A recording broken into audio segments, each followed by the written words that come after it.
যে নদী একসময় ছিল রাজধানীর প্রাণ, আজ সে নদীর পানিই হয়ে উঠেছে বিষের মতো। শিল্পবর্জ্য আর দখলে অস্তিত্ব সংকটে বুড়িগঙ্গা ও তুরাগ। এবার নদী বাঁচাতে তাই শিল্প মালিকদেরই মুখোমুখি সরকার। শুধু আলোচনা নয়, দূষণ বন্ধে নেওয়া হবে কার্যকর পদক্ষেপও।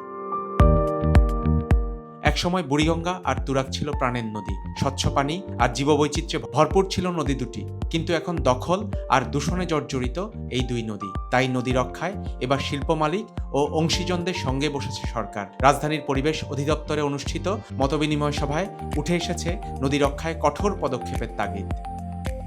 পরিবেশ অধিদপ্তরের অডিটোরিয়ামে আয়োজিত মতবিনিময় সভায় গবেষকরা জানান, শিল্পবর্জ্য, তরল বর্জ্য, প্লাস্টিক সহ নানা দূষণে কালো হয়ে যাচ্ছে এই দুই নদীর পানি। এতে কমছে জলজ প্রাণী, নষ্ট হচ্ছে জীববৈচিত্র্য।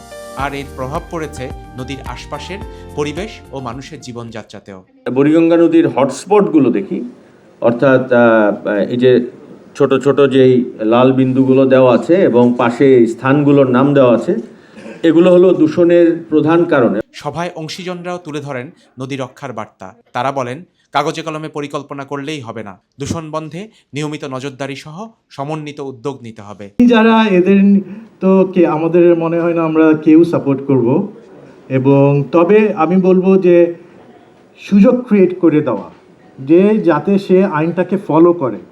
আমাকে এমন করে যাতে না করা হয় যে আমি এটার প্রতি ইন্টারেস্টটা হারিয়ে ফেলি। সভায় শিল্প কারখানার আধুনিক পরিশোধন ব্যবস্থা নিশ্চিত করা সহ পরিবেশ বান্ধব উৎপাদনে যেতে শিল্প মালিকদের প্রতি আহ্বান জানান পরিবেশ মন্ত্রী। শব্দ দূষণ বলি, বায়ু দূষণ বলি, পানি দূষণ বলি, মানে এটা কোন পর্যায়ে যায় সেসবও আমি জানি না। তবে আমাদের মাননীয় প্রধানমন্ত্রীর একটা আসল ইচ্ছা যে আমরা দেশকে একদিক দিয়ে সম্পদশালী করি, অন্য দিক দিয়ে, এবং সম্পদশালী মানে সম্পদ সৃষ্টির মাধ্যমে। এ সময় নদী রক্ষার কঠোর বার্তা দেন পরিবেশ প্রতিমন্ত্রী। যদি কেউ তার ব্যক্তিগত কারণে এটাকে বাধাগ্রস্ত করে, আমি মনে করি যে মন্ত্রণালয়ের পক্ষ থেকে আমরা সেখানে তার বিপক্ষে দাঁড়াবো, তার পক্ষে দাঁড়াবো না। এই ব্যাপারটা খুবই পরিষ্কার। সুতরাং আপনারা নিশ্চিত থাকতে পারেন, যদি কোনো সুনির্দিষ্ট থাকে আমাদের মন্ত্রণালয়কে জানাবেন, আমাকে জানাতে পারেন, আমাদের মন্ত্রী মহোদয়কে জানাতে পারেন, আমরা সেটা তদন্ত করে দেখব। যদি কেউ উদ্দেশ্যপূর্ণকভাবে এই ধরনের সিচুয়েশন করে, সেটা খুবই অনুবিপ্রত এবং সেটা আমরা কোনো অবস্থায় আমরা এন্টারটেইন করব না।